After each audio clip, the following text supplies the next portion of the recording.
இயற்கை தான் தெரிவிக்கிறது தேவன் இருக்கிறார் என்று சொல்லி. ஆமென்.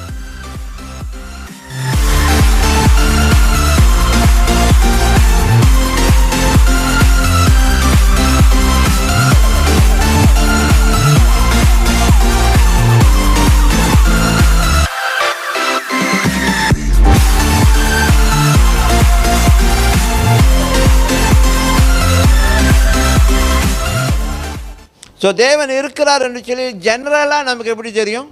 ஜென்ரலாக மதம்லாம் இல்லாமல், மதத்தை உள்ளுக்கு கொண்டு வர வேணாம், விசுவாசத்தை கொண்டு வர வேணாம்.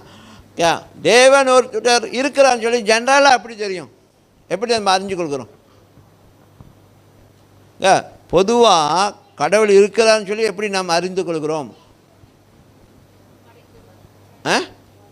ஆமாம், படைப்பு. அதுதான் முடிச்சு.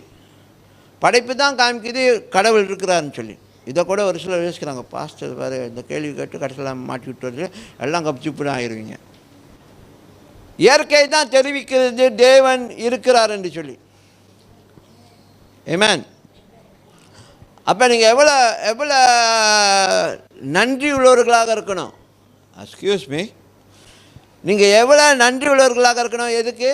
இயற்கைக்கு. ஏன்னா இயற்கை தான் ஜெனரலாக கடவுள் இருக்கிறான்னு காமிச்சு. அதனால தான் நான் சொன்னேன், இயற்கையை கொண்டாடுங்க. இயற்கையை பார்க்கும்பொழுது கொண்டாடுங்க.